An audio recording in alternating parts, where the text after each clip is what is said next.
All right, so this is part 3 of the introduction to the RTC 360. And in this part, we're actually going to cover connecting to the RTC with a tablet and then operating it with a tablet as well. So the first thing that you're actually going to need to do is to go into your Wi-Fi settings and actually connect to the RTC 360 the same way you would attach to any other Wi-Fi network. So I'm going to use an iPad for this example here. So I'm just going to go into settings and then Wi-Fi. And then once I see the RTC pop up there underneath my Wi-Fi networks, I'll just click on it and it'll ask me for my password. So I'll just go ahead and type in the password and hit join. And once the connection has been established, we can go ahead and minimize that and we can open up our Field 360 app. Now, if you haven't already logged into the Field 360 app, you'll need to do that at this time. I'm already logged in.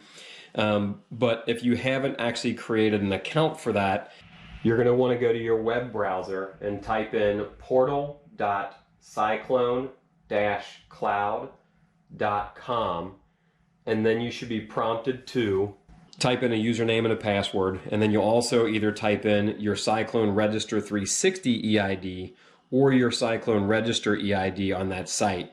Once you do all that and you're registered, you'll use that same username and password to log into the app.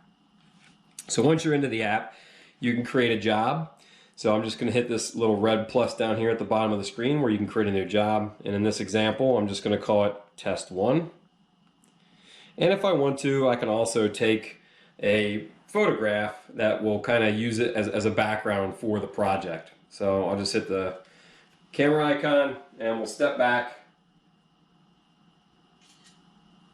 And we'll just take a picture of the RTC there with my GoPro, just filming the screen. We'll say use photo. And you can see now it uses that as the background for the project, and I can just hit save. So once that project is saved, I can just click on the project to open that project up. And now I'm in the basis here. So in here, you've got 3 red buttons down here in the center of the bottom of the screen. The one on the left is for scanning, the one in the middle is for geotagging, and the one on the right is for linking scans together. So I'm going to hit the scan button, and you'll see as it pops up, it looks very similar to the RTC 360 screen. The biggest difference is right now, if I were to hit play on the RTC says it's 51 seconds because the images are taken off and it's on medium resolution. However, my iPad screen reads 1 minute and 26 seconds because images are on and it's on low resolution. So if I hit play on the RTC right now, that would override the iPad. But if I hit play on the iPad, it's going to override the RTC. So even though I'm connected with an iPad or any type of tablet, I can still press play on the RTC and that'll override the tablet. Now, there are small pieces of information that are stored on the tablet, just enough for me to be able to do what I need to do on here, which we'll discuss once we run a scan. But for the most part, everything is synced to the RTC, and you'll see that the Test 1 project is already listed on there. It was listed on there and synced back over as soon as I was done. So what I'm going to do right now is I'm actually going to go ahead and hit play. If you'll notice one more thing before I do hit play, up top, right here above the time, you'll see it says SW001. If I click in there, I can actually change the name of this setup to whatever I want. I can click use as template so it'll continuously use that. But whatever I use here, it'll use moving forward. I'm just going to hold the SW001 and we're going to go ahead and hit play.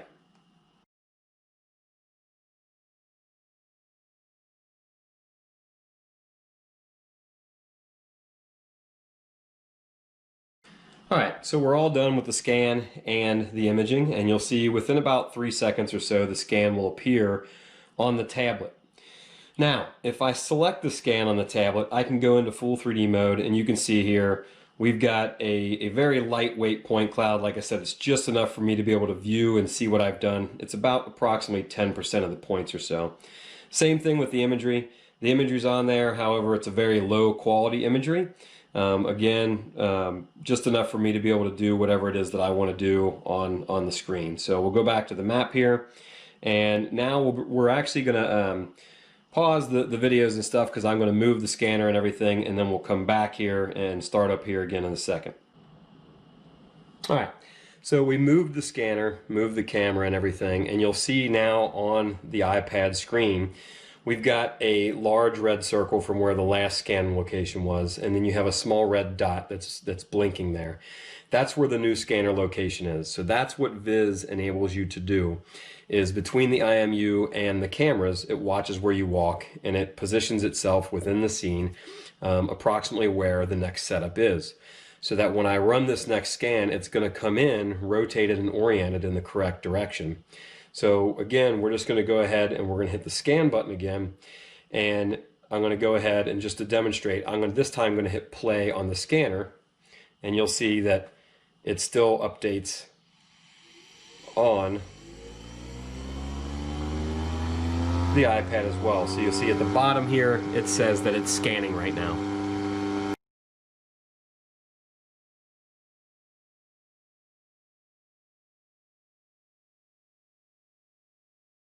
All right, so the second setup is complete, and you'll see that my scan just popped in again, already oriented in the same space.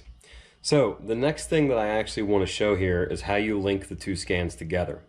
Now, in the bottom right-hand side of my screen here on the iPad, you'll see that there's a quick link button. Now, if you were doing everything in order, all of your scans in order, you could hit that quick link, and it'll automatically link them together. So I'm going to go ahead and hit that real quick just to show how it will do that.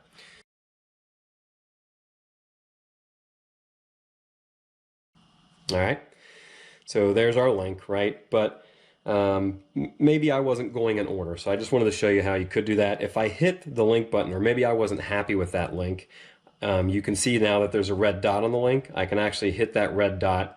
It's going to ask me if I want to delete. I'm going to say yes, and we'll go ahead and delete that because I want to also show you how to link if you're doing it manually. So whichever scan you pick first is the scan that's going to move to the other scan. So we're going to select the scan that we're at right now, hit the link button, select the other setup, and then hit the link button again. And you'll see now that we've got basically a cross section of our scans. And I'm just going to purposely move this off just a hair so you guys can see it snap back, but I'll hit optimize here.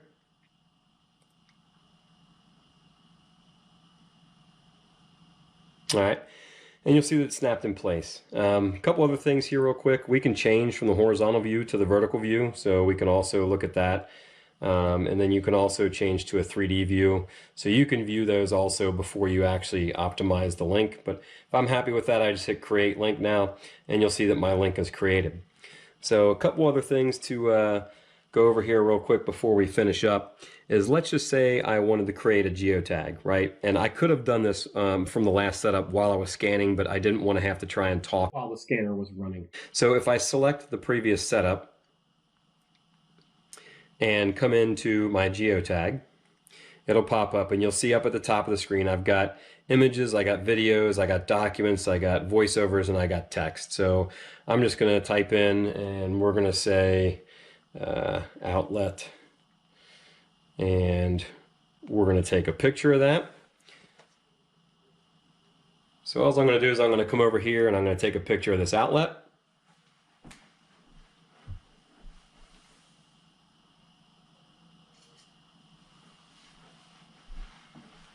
Once I've taken the picture, I'm just going to say use photo, and then I'm going to say attach, and then I'm just going to rotate my photo around to where that outlet is in the scene and say attach. And now you can see that's been attached to the data, and that has been synced over to the RTC as well, so that when I download that, that image and everything that would be associated with that is going to be inside of the point cloud, and it's going to be accessible to your clients or whoever needs access to that.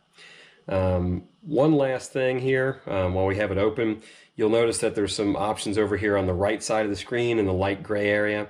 When I'm in the point cloud mode, if I pull the slider bar up and down, it makes my points smaller or larger. If I hit the settings button, I have my options here for you know, what the point shape is, grid, if you got silhouette, point setup names. So if I turn those on, it'll show you the setup names, you know, the current position stuff, setups within range. So if I wanted to see everything within 28 meters, I can have that. It'll show you geotags here, so you can see I've got some bundles, some unlinked setups, 0 unlinked setups, and all that stuff. Click up here, it'll show me again just my setups and then my bundles. So the only other thing to really go over here is up top here on the right hand side of the screen. There's an eye with a circle. That's your little info. And you can see that I'm signed in. I'm licensed until September 26th. If I hit log out right now, I would have to obviously log back in.